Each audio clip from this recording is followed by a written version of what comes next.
शरणागत दीनार्द्र परित्राण परायणे सर्वार्थी हरे देवी नारायणी नमोस्तुते। शरण में आए हुए दीनों एवं पीड़ितों की रक्षा में संलग्न रहने वाली तथा सबकी पीड़ा दूर करने वाली नारायणी देवी तुम्हें नमस्कार है। जय माता दी दोस्तों, स्वागत है आपका मेरे चैनल भक्ति ज्ञान वंदना पर। आज हम श्री दुर्गा सप्तशती के छठे अध्याय का पाठ करने जा रहे हैं। मैं सर्वज्ञेश्वर भैरव के अंक में निवास करने वाली परमोत्कृष्ट पद्मावती देवी का चिंतन करता हूँ। वे नागराज के आसन पर बैठी हैं।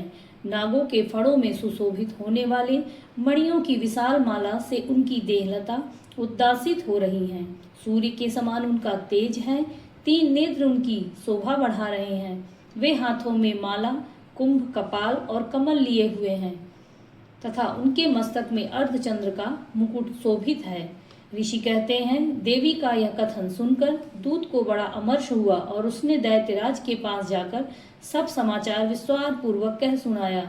दूत के उस वचन को सुनकर दैत्यराज कुपित हो उठा और दैत्य सेनापति धूम्रलोचन से बोला, धूम्रलोचन, तुम शीघ्र अपनी सेना साथ लेकर जाओ और उस दुष्टा के केस पकड़कर घसीटते हुए उसे बलपूर्वक यहाँ ले आओ। उसकी रक्षा करने के लिए यदि कोई दूसरा खड़ा हो तो वह देवता, यक्ष अथवा गंधर्व ही क्यों न हो, उसे अवश्य मार डालना। ऋषि कहते हैं, शुंभ के इस प्रकार आज्ञा देने पर वह धूम्रलोचन दैत्य 60,000 असुरों की सेना को साथ लेकर वहां तुरंत चल दिया। वहां पहुंचकर उसने हिमालय पर रहने वाली देवी को देखा और ललकार कर कहा, अरे तू शुंभ निशुंभ के पास चल। यदि इस समय प्रसन्नता पूर्वक मेरे स्वामी के समीप नहीं चलेगी तो तेरा बलपूर्वक मैं झोंटा पकड़कर घसीटते हुए तुझे ले चलूंगा। देवी बोली, तुम्हें दैत्यों के राजा ने भेजा है। तुम स्वयं भी बलवान हो और तुम्हारे साथ विशाल सेना भी है। ऐसी दशा में यदि मुझे बलपूर्वक ले चलोगे तो मैं तुम्हारा क्या कर सकती हूँ।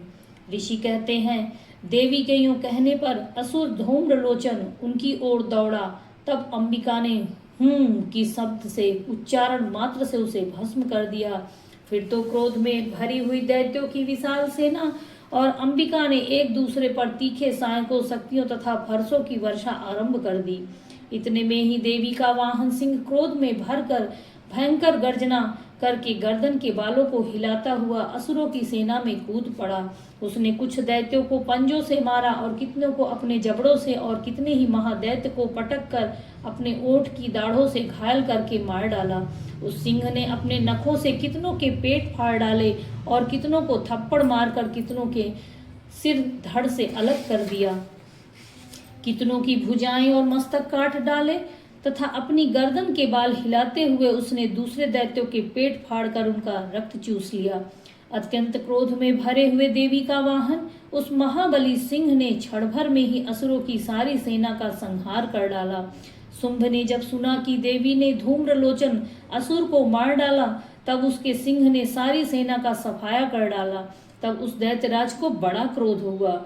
उसका ओंठ कांपने लगा। उसने चंड और मुंड नामक 2 महादैत्यों को आज्ञा दी, हे चंड और हे मुंड, तुम लोग अपनी बहुत बड़ी सेना लेकर वहां जाओ और उस देवी के झोंटे पकड़कर अथवा उसे बांधकर शीघ्र यहाँ ले आओ। यदि इस प्रकार उसको लाने में संदेह हो तो युद्ध में सब प्रकार के अस्त्र शस्त्रों से तथा समस्त आसुरी सेना का प्रयोग करके उसकी हत्या कर डालना। उस दुष्टा की हत्या होने तथा सिंह के मारे जाने पर उस अंबिका को बांधकर साथ शीघ्र ले ही लौट आना।